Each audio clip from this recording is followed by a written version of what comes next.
É o Manhã Viva, começando agora na nossa TV Canção Nova Portugal. Bom dia a todos que nos acompanham pelo sistema Canção Nova de comunicação. Graças a Deus, mais uma vez estamos aqui para fazer esse programa que é sempre uma Manhã Viva. E alegra-nos saber que temos desse lado a companhia de todos que nos acompanham. E o tema do nosso programa de hoje é a vice-postulação da causa de canonização do bispo Dom Antônio Barroso. Nós vamos conhecer a história, a trajetória deste bispo português, este santo homem de Deus que está aí a caminho dos altares. Quem foi, como foi a sua vida, sempre buscando na história luzes também para a nossa vida, não é? Inspiração para a nossa vida. É assim que os santos nos inspiram e nos ajudam a viver a nossa caminhada aqui na Terra. Então, vamos falar aí do venerável Dom Antônio Barroso. E para conversar conosco, temos aqui a presença do vice-postulador da causa de canonização, que é o doutor Amadeu Araújo, professor e doutor, está conosco aqui, já quero acolhê-lo. Bom dia. Bom dia, Vânia. Muito obrigada pela sua presença. Com muito gosto. Obrigado pelo convite. Para nós também é um gosto recebê-lo, para conhecer aqui a vida do Dom Antônio e dar a conhecer também a muitos que nos acompanham nesse programa, que nos acompanham na Canção Nova. Talvez você nunca tenha ouvido falar. Mais um santo português, se Deus quiser, que nós teremos aí. Então, ele é uma das raras figuras religiosas que catalisam uma grande ação aí como missionário.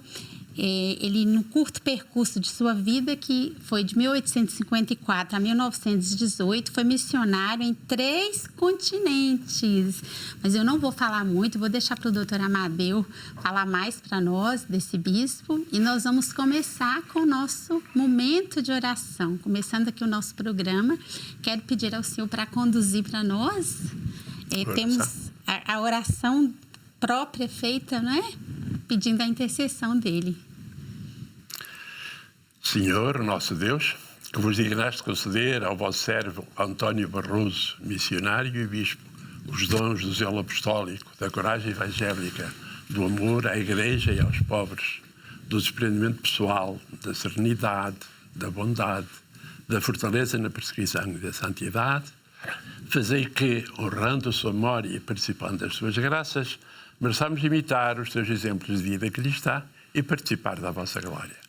Por nosso Senhor Jesus Cristo, vosso Filho, que é Deus convosco, na unidade do Espírito Santo. Amém. Pedimos então a intercessão dele para nós nesse programa, não é, professor? Sim. Esta é a oração que a Diocese do Porto, responsável pela causa da canonização, a oração que foi preparada pela Diocese, pelo seu bispo, o Sr. Dom Manuel Linda. Sim, nós podemos rezar Sim.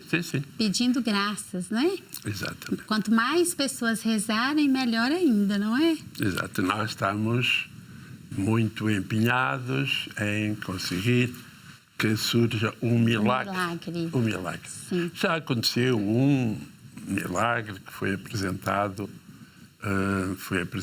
na Causa dos Santos, em Roma, mas depois foi em 2015, mas o milagre não foi aceito porque havia documentos que tinham desaparecido no hospital, foi no Hospital de Santo António, no Porto, e não foi possível encontrar uma série de resultados de análises, etc. E, por falta desses documentos, na altura não eram guardados.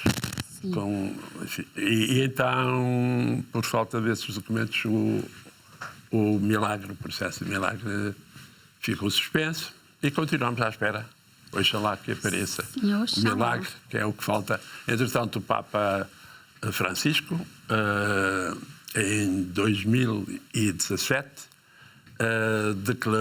aprovou o decreto da heroicidade das virtudes de Dom Antônio Barroso.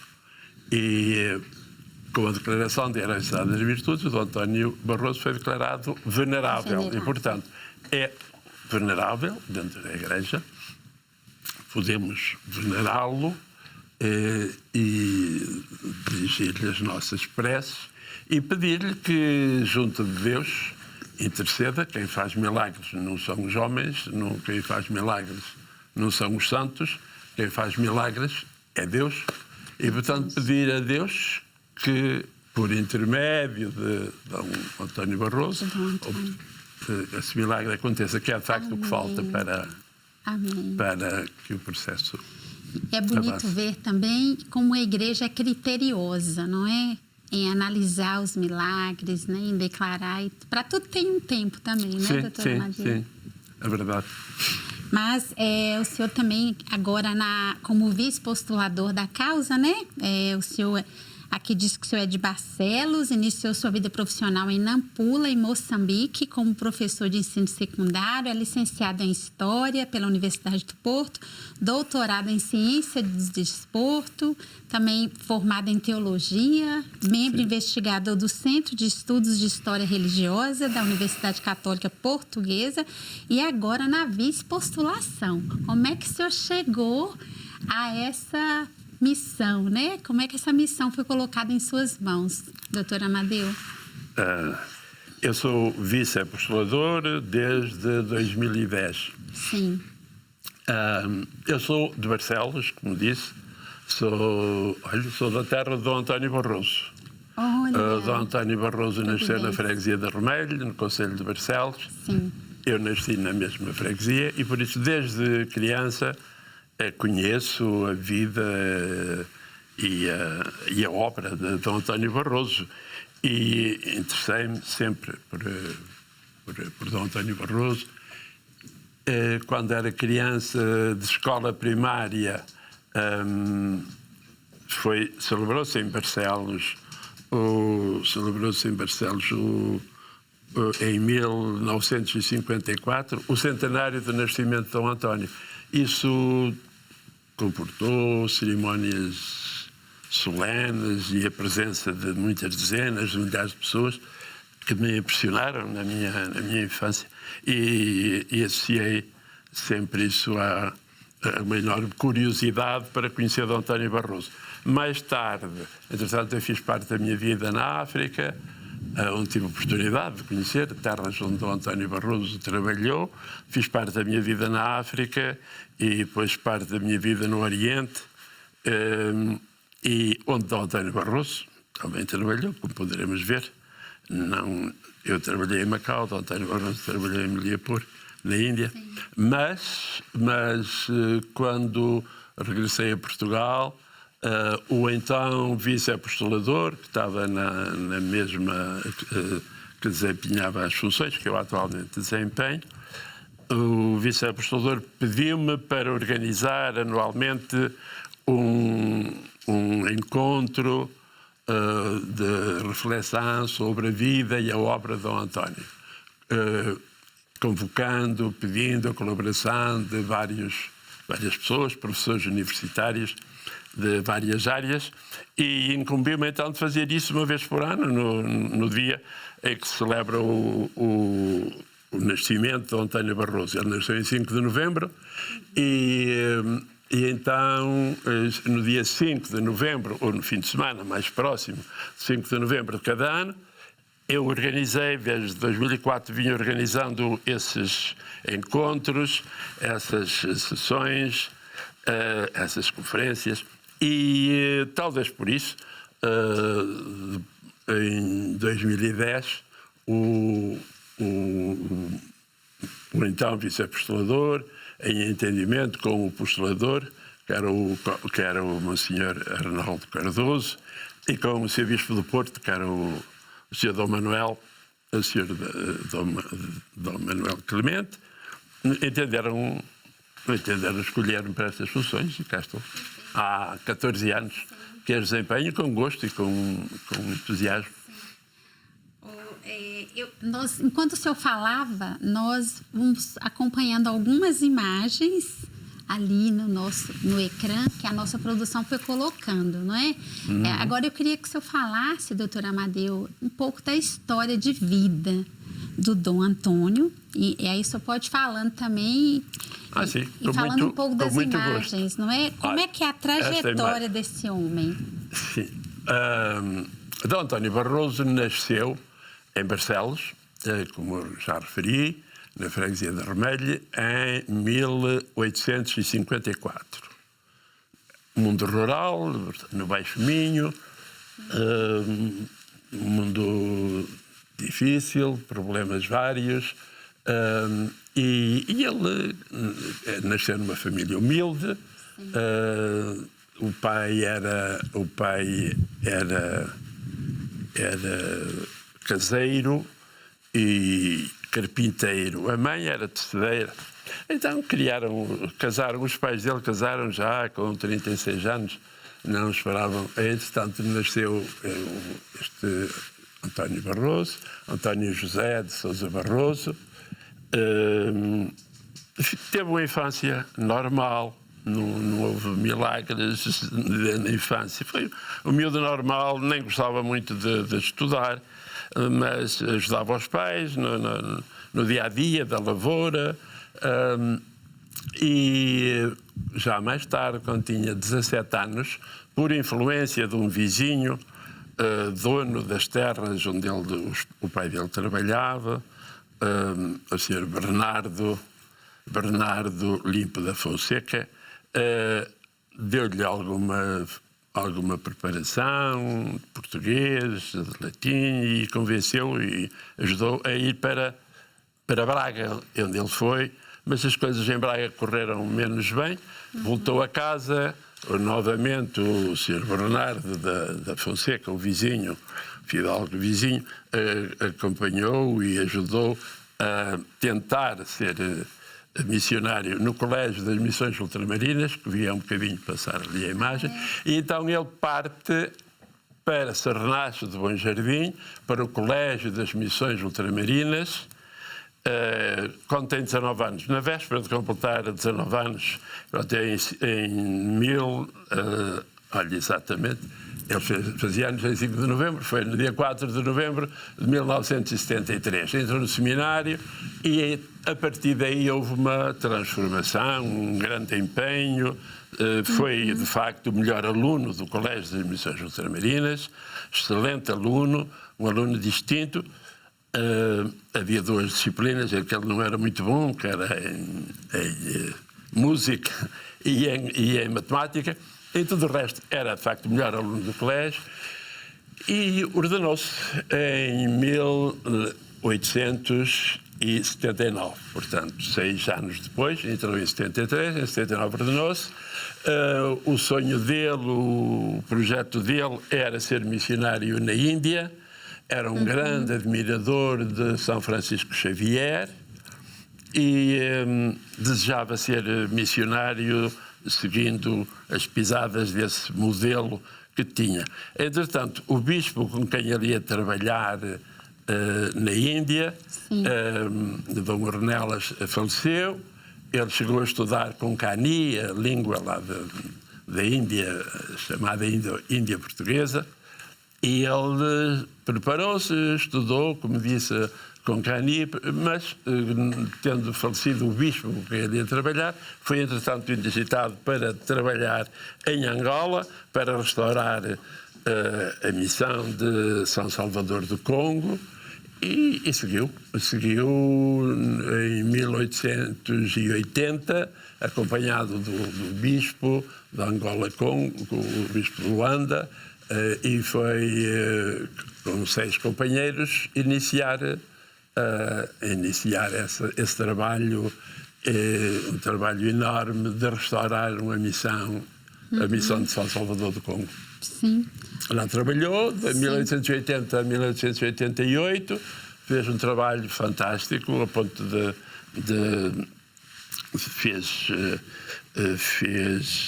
aumentou significativamente a área do trabalho que a Igreja já tinha desenvolvido,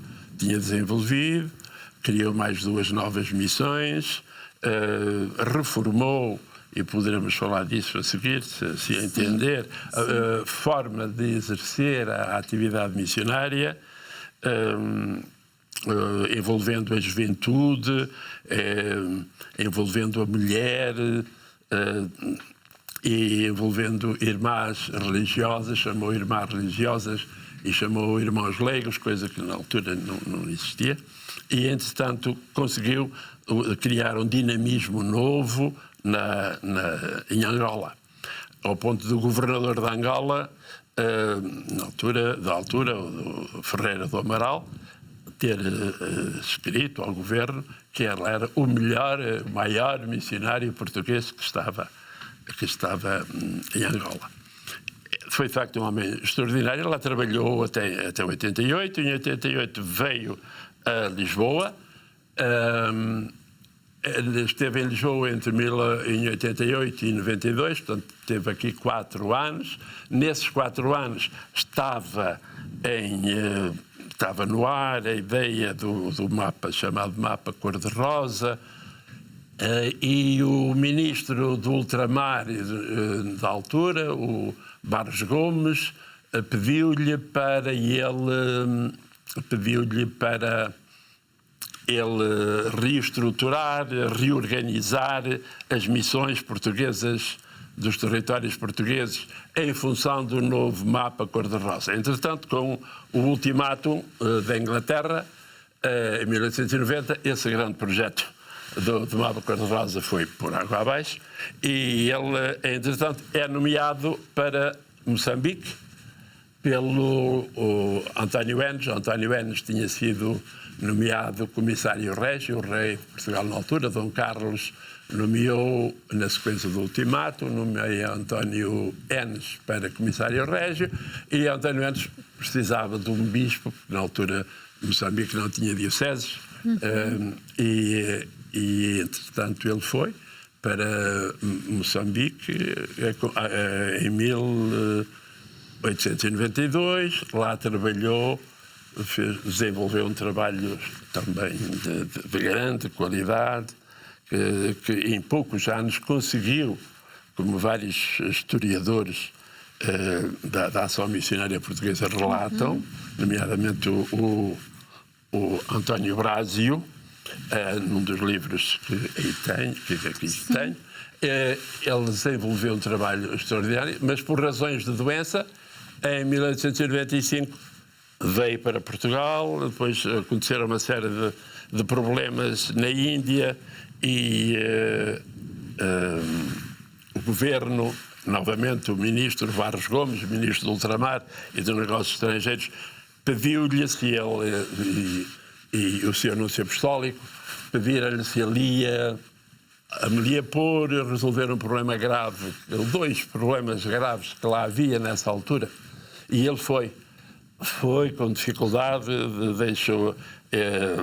deixou o projeto de Moçambique, que continuava ligado, e é nomeado então Bispo de Meliapor. Lá trabalhou. No ano seguinte, em 1899, é nomeado Bispo de Porto, regressa a Portugal e foi Bispo de Porto até à sua morte, em 1918, como já referiu. O senhor escreveu 4 livros sobre Dom Antônio, né? 4. Escreveu, inclusive, a biografia dele. Nós temos aqui na nossa mesinha alguns. Eu queria que o senhor falasse para nós. Biografias de Dom Antônio. Sim. Dom Antônio Barroso foi o maior missionário português dos tempos modernos. Sim. E deixou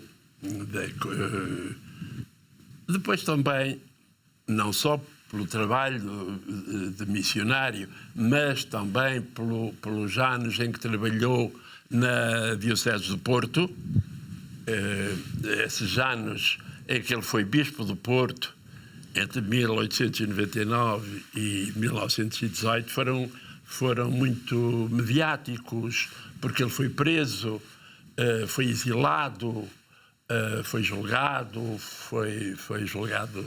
2 vezes, foi exilado 2 vezes. Nessa fase, isso tudo fez com que Dom António se tornasse uma figura muito conhecida do povo português. E também pela fama de santidade, que ele, entretanto, foi granjeando. Ele era conhecido como o pai dos pobres, era assim tratado no Porto. E isso tudo fez com que, após a sua morte, tenha surgido, logo após a morte, um padre que tinha sido seu secretário, o padre Sebastião Oliveira Brás. Logo foi secretário dele em Moçambique e em Portugal foi seu ecónomo. E acompanhou, quando ele esteve exilado em Remelho, fez-lhe companhia durante esses anos. Dom António Barroso esteve exilado entre podemos falar disso, se entender. Eu queria que o senhor falasse, doutora Amadeu, qual o motivo, né? Ali está escrito, réu da República, um missionário... Réu da República é este livro, que é a biografia de Dom António Barroso, ele mais que jovem foi ali, né? preparado, Réu da República é a biografia de Dom António Barroso. Sim. E por que ele foi exilado? Dom António Barroso foi exilado durante a República. Como a Vânia sabe, a República teve atitudes, tomou medidas anti-igreja e algumas dessas medidas levaram... A República implantou, rebuscou medidas que tinham sido tomadas pelo Marquês de Pombal em 1759, perseguição aos jesuítas. A República voltou a expulsar os jesuítas, voltou a esvaziar os conventos. Portanto, as medidas tomadas pelo Marquês de Pombal como disse, em 1759, e depois, mais tarde, tomadas por Joaquim, pelo liberalismo, e em 1834, e então essas medidas todas, o Joaquim Aguiar é conhecido como mata-frases, portanto houve uma perseguição tremenda, que no fim da Guerra Civil liberal, entre 1832 e 34. Em 34 são tomadas essas medidas e a República voltou a retomar essas medidas todas de perseguição à Igreja. E a Igreja, então, o episcopado português, os bispos portugueses, resolveram escrever uma carta, chamada Carta Pastoral, né? Carta Pastoral Coletiva, a Carta Pastoral Coletiva dos bispos portugueses, insurgia-se contra a legislação que estava a ser preparada, que estava a ser implantada e que atacava a ação da Igreja, que impedia a ação da Igreja. Os bispos quiseram que essa carta fosse lida em todas as igrejas, essa carta pastoral. O governo era chefiado por Afonso Costa. Afonso Costa era anticlerical e era um dos homens grandes da maçonaria e impediu que essa carta fosse lida nas igrejas do Porto. Dom António Barroso autorizou que fosse lida, o Afonso Costa enviou-lhe um telegrama proibindo. Dom António Barroso disse que ia proibir, sim, de ler nas igrejas, mas que não podia proibir de ler noutros parques que estavam fora da cidade. O Afonso Costa não gostou do telegrama e chamou a Lisboa, e isto estamos em 2011. Sim. Em 1911. E então ele é chamado a Lisboa, e no dia 7 de abril de 1911 foi julgado foi julgado pelo Procurador-Geral da República e foi condenado. A pena que lhe aplicaram foi de ficar... uma pena que nem era possível na República. Proibiram de exercer quaisquer funções episcopais. E proibiram de estar no território da sua diocese. A diocese foi declarada vaga, portanto, sem bispo. Sim. E foi declarada a vacância da sua diocese, e ele proibido de visitar, e foi, essa noite, dormiu no quartel-general, e no dia seguinte foi um oficial do Exército acompanhá-lo a Serranagem de Bom Jardim, onde ele ficou exilado, proibido de voltar à sua diocese. Em Serranagem de Bom Jardim, aconteceu, passado pouco tempo, um mês e tal, ele lá estava, aconteceu de haver um distúrbio, um problema entre o Colégio de Missões Ultramarinas, onde ele tinha estudado, quando era novo, e onde se preparavam missionários para as missões de padroado. Houve um distúrbio, uma questão foi levantada entre alunos e professores. Os alunos expulsaram os professores.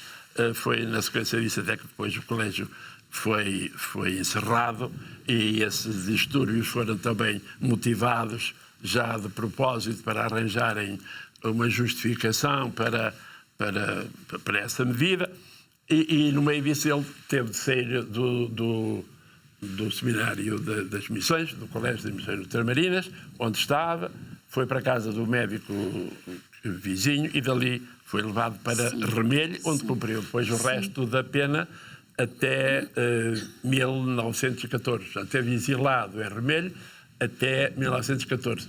Pelo meio foi julgado em 1913 por uma outra razão que poderei referir, se entender. Sim, nós vamos fazer uma pausa, doutor Amadeu, e para fazermos um breve intervalo, mas no segundo bloco o senhor continua a contar para nós essa história tão bonita, né? Uma história de perseverança de Dom Antônio, e esses fatos tão marcantes, né? Importantes para todos nós que estamos acompanhando, ouvindo-te e também aprendendo, conhecendo aí a história de vida deste grande homem. Nós vamos fazer um breve intervalo, já voltamos no segundo bloco para conhecer mais ainda da vida deste grande homem de Deus.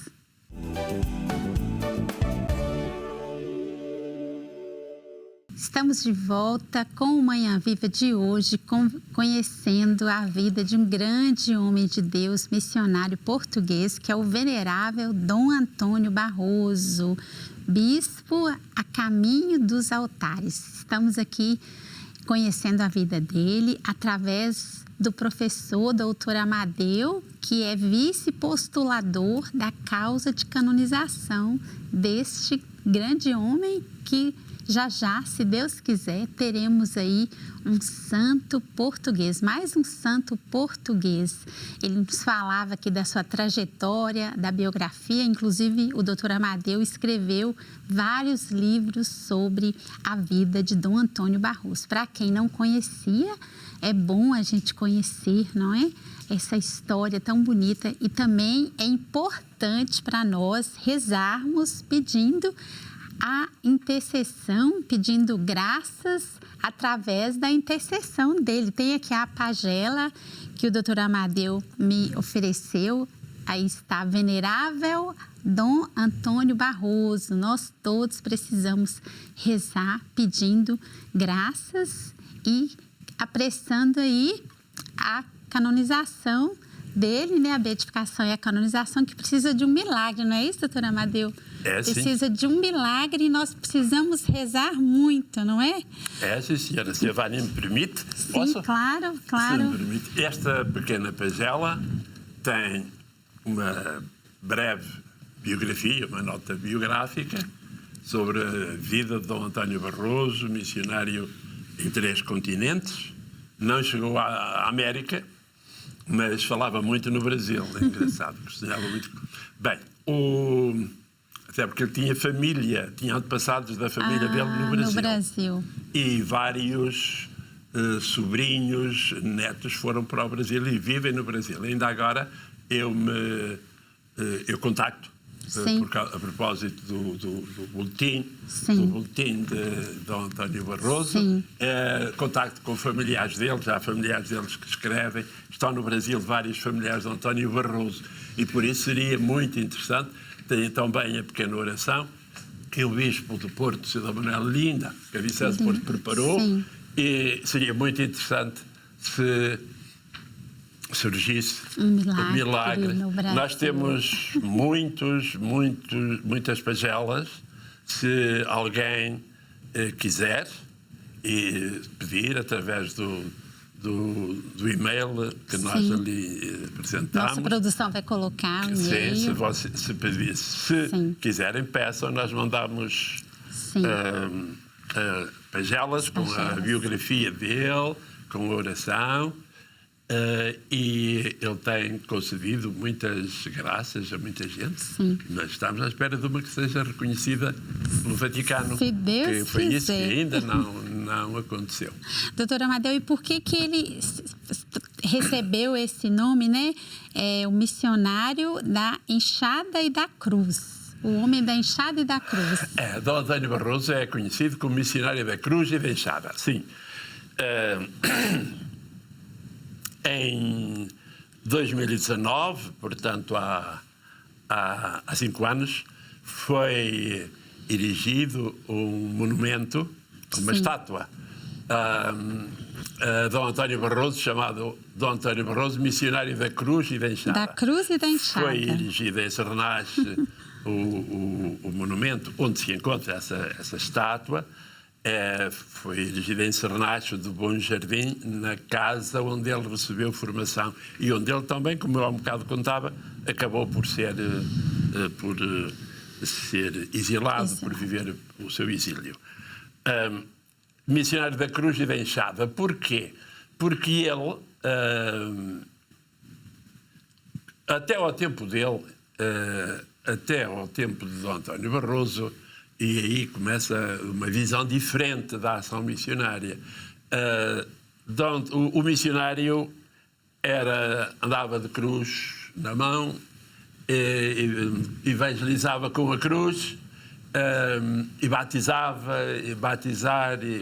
Dom António Barroso apercebeu-se de que era importante prestar atenção aos homens, ao indivíduo, e dizia muito que não é importante, o importante não é batizar muita gente, o importante não é batizar, o importante é acompanhar, é instruir, é preparar e depois batizar, se as pessoas quiserem, mas prestar atenção ao indivíduo, não ao número.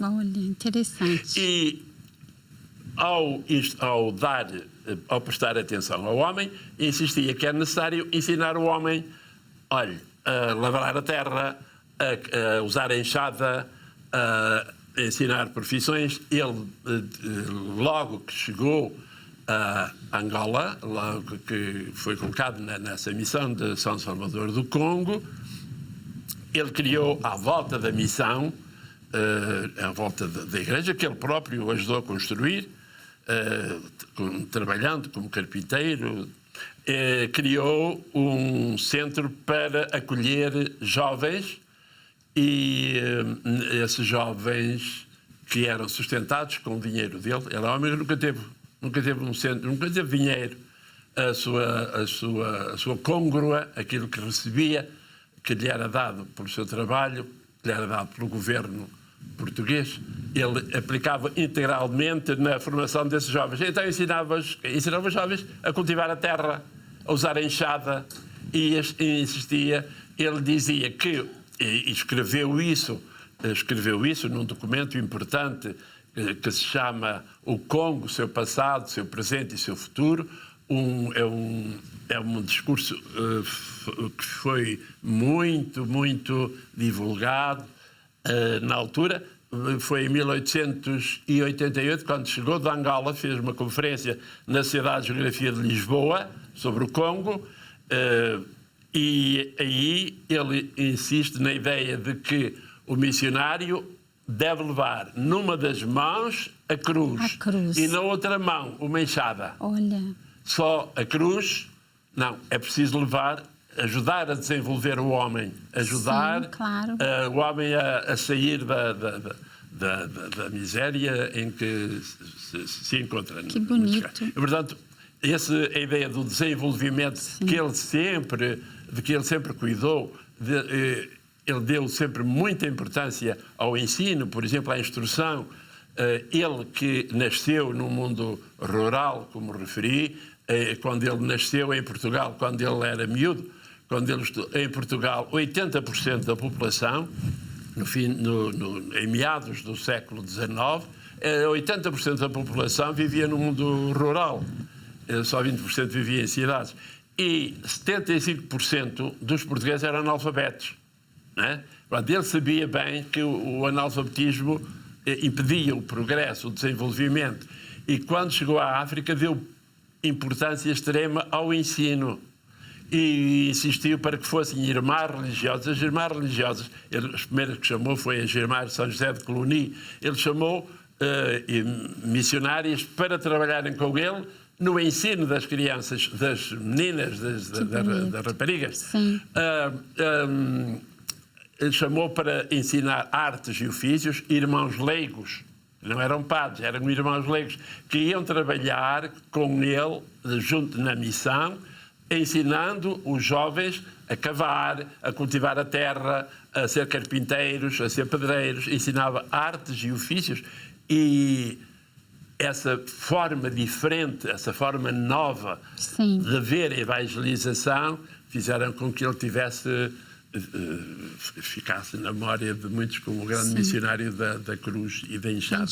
Ou seja, valorizou também imenso o trabalho.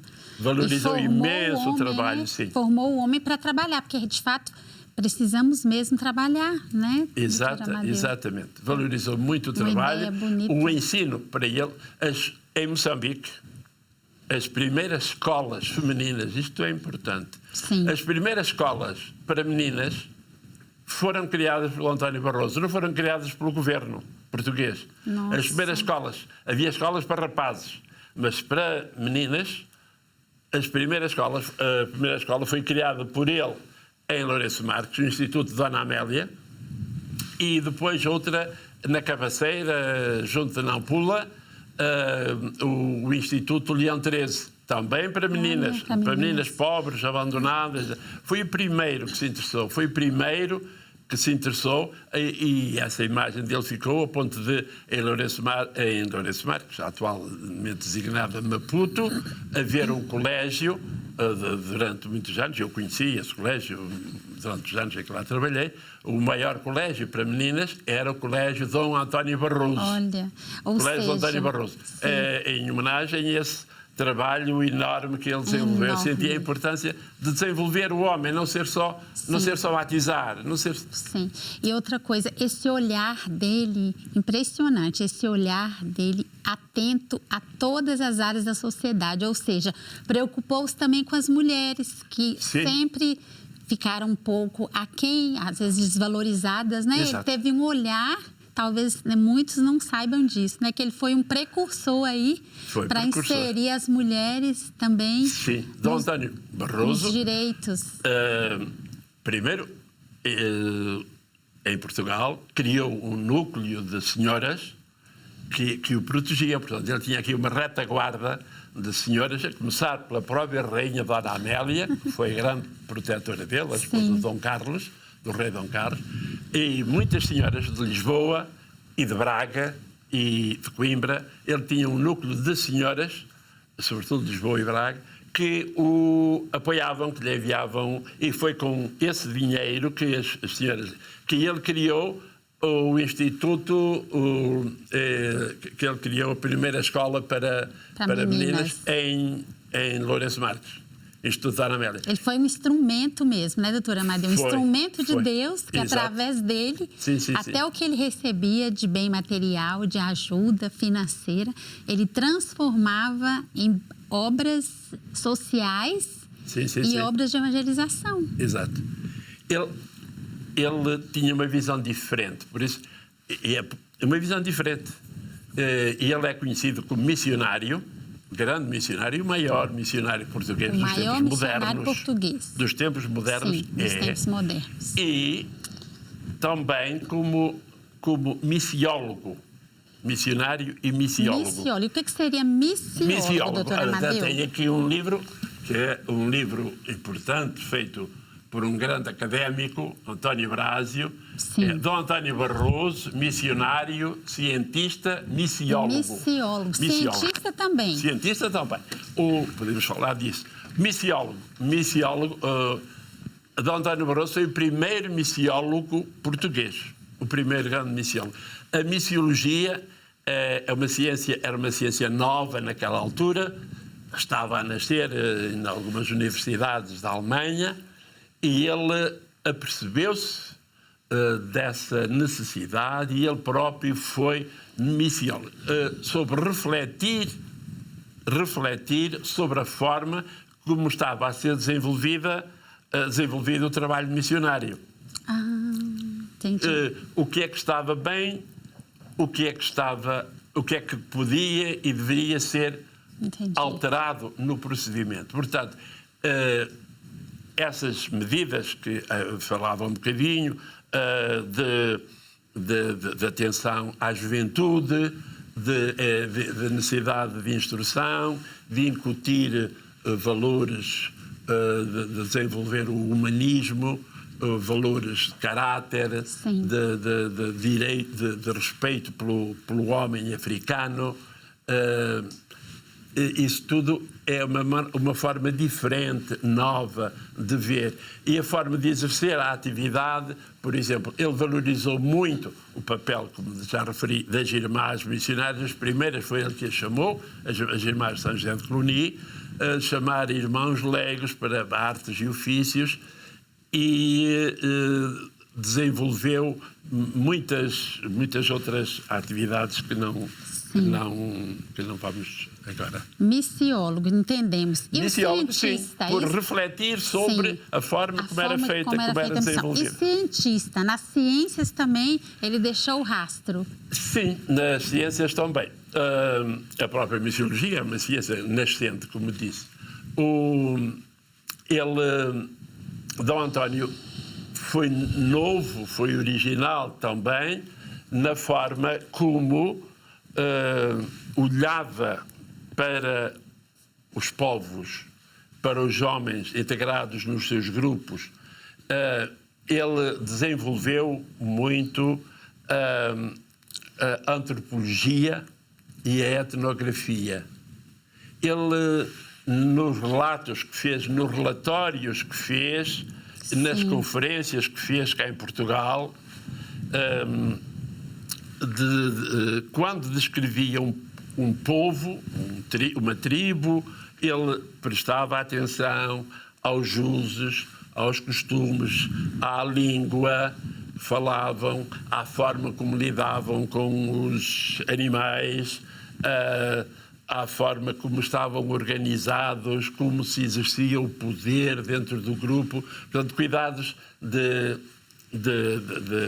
na área da antropologia, de etnografia e também de linguística. Ele prestava atenção às línguas e a pequenas variantes que referia-se onde passava, à fauna, à flora. Ele tudo anotava. Ele redigiu um caderno de apontamentos, que eram os apontamentos de António Barroso, famosos apontamentos que, entretanto, desapareceram, mas que foram usados pelo seu primeiro biógrafo. Ele teve vários biógrafos. O primeiro foi Padre Sebastião de Oliveira Brás, tinha sido, como disse, seu secretário. Outro que foi seu secretário também, este aqui, o padre António Ferreira Pinto, também foi este trabalho, esta biografia, também foi feita com base nos tais apontamentos que ele tinha escrito.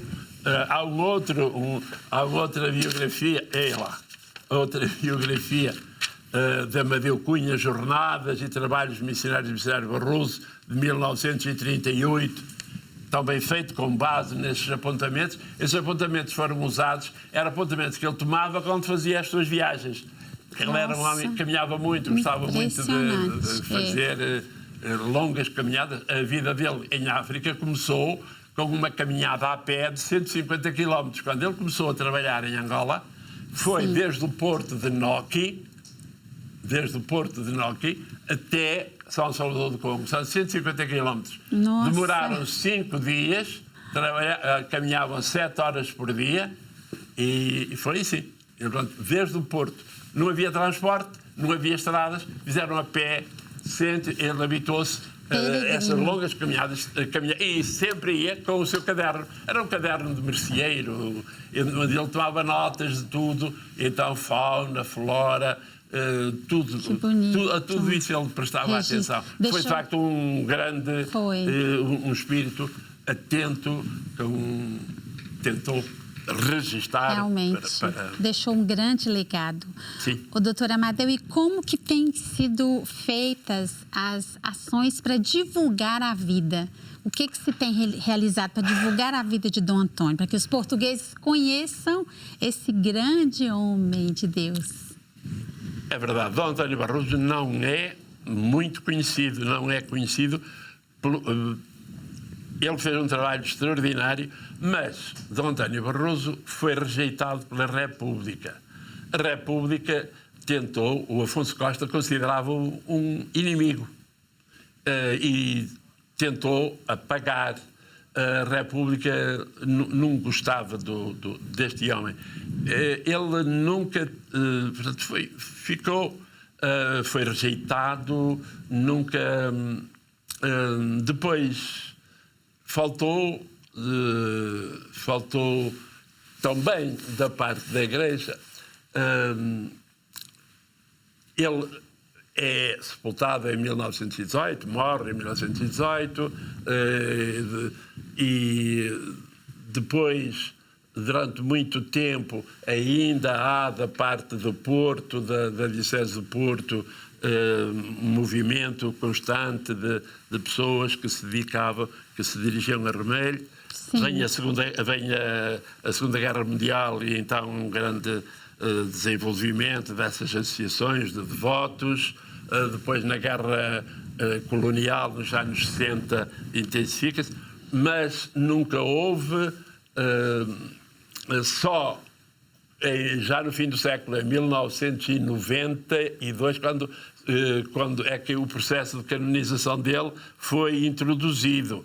Em 1992, quando se comemoravam os 5 séculos da evangelização, começa-se a refletir quem foram os grandes missionários que trabalharam, e aparece aí a figura de António Barroso, que tinha andado um bocado esquecido. E então, em 1992, é que nasce o processo de canonização de António Barroso. A figura do Dr. José Ferreira Gomes foi importante. O Superior-Geral da Sociedade Missionária na altura, Padre Manuel Castro Afonso, lançaram o processo de canonização. E a partir de 1992, então, tem-se vindo a desenvolver, a divulgar. E depois, muitos dos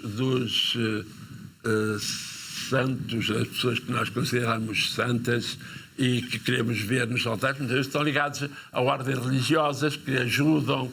Dom Antônio Barroso não está ligado a nenhuma ordem, não tinha ninguém por trás, não tinha uma instituição que pegasse, que ajudasse este processo. Era o povo simples do Porto, é que lhe chamava o Bispo Santo, o Bispo Esmoler, mas não tinha, faltou-lhe uma instituição forte por trás.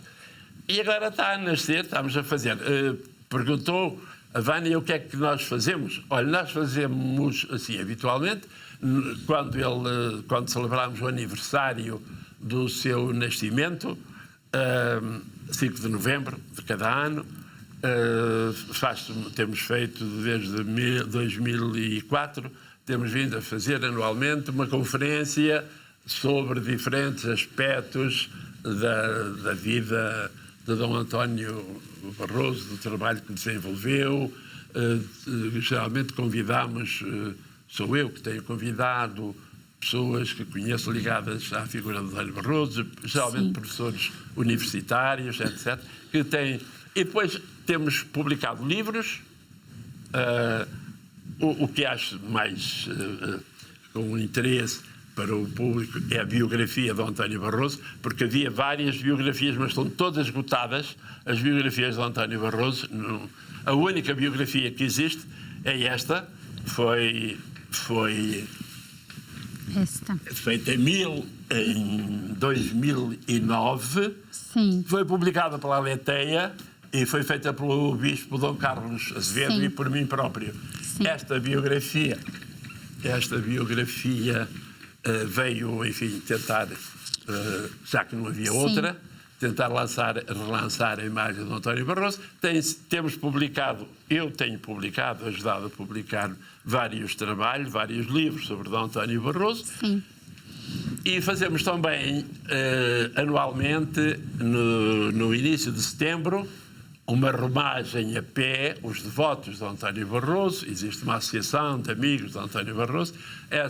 Os amigos de António Barroso costumam fazer, todos os anos, entre Barcelos, entre a estação de comboio de Barcelos e o jazigo onde ele se mantém, uma romagem a pé. São 7 quilómetros aproximadamente, porque ele, quando morreu, era bispo de Porto, foi levado de comboio, a urna foi levada até Barcelos e depois de Barcelos seguiu numa charrete, sim, até Remelho. Esse trajeto que ele fez depois após a sua morte, para ser sepultado no dia 5 de setembro, em Remelho, essa viagem é relembrada, com uma romagem ao seu túmulo, uma vez por ano. Sim. E é isto. Olha, eu quero parabenizar o professor, o doutor Amadeu, pelo trabalho tão bonito, né? A forma como o senhor conta, nos pormenores, a vida dele, né? Uma história minuciosa, cheia de detalhes, mas detalhes, assim, que nos chamam a atenção para uma vida realmente singular, diferenciado demais. Então, quero parabenizar o senhor, agradecer obrigado. A sua presença no Manhã Viva. Foi um gosto para nós e para todos que acompanharam. Tenho certeza, conhecer mais este santo português. Podemos falar assim, né? Um homem santo, uma vida dedicada a Deus e um grande orgulho para Portugal, não é? Obrigado. E também nós temos um boletim. Já perguntou que iniciativas fazemos. Também nós temos o boletim de Dom António Barroso, o boletim do venerável Dom António Barroso. O último número, Dom António Barroso, defensor dos direitos do homem africano. Sim. Portanto, o Dom António Barroso, o primeiro missiólogo português. Pronto, estes são temas que nós temos, estes e outros. Pronto, este boletim que nós periodicamente publicamos, é trimestral. Este boletim tenta trazer aos interessados, e alguns vão para o Brasil. Várias pessoas, assinantes deste boletim, eu mando por e-mail. Se houver alguém no Brasil, na terra da Vânia, se houver alguém que é só questão de nos contactar, nós mandamos o boletim com muito gosto e poderão acompanhar a vida deste grande missionário que tem familiares no Brasil e tem antepassados no Brasil e por isso gostava tanto do Brasil. Sim, então nós encerramos com esta linda história, né? Olha, o boletim, para quem deseja conhecer, né? Aí a nossa produção vai deixar os endereços do site para a gente conhecer essa história linda. de dedicação à igreja, essa inspiração para todos nós, né? Um santo para os tempos de hoje. Assim nós terminamos o Manhã Viva de hoje, agradecendo mais uma vez a doutora Amadeu. Seja sempre muito bem-vindo aqui conosco na Canção Nova e agradecendo ao nosso telespectador, ao nosso benfeitor que mantém esse programa de evangelização no ar. Canção Nova é uma TV sem propagandas comerciais. Nós estamos 24 horas evangelizando, levando para vocês o Evangelho, e a vida deste homem é o Evangelho, não é traduzido em vida. Assim nós despedimos-nos, deixamos nosso abraço e até o próximo Manhã Viva, se Deus quiser.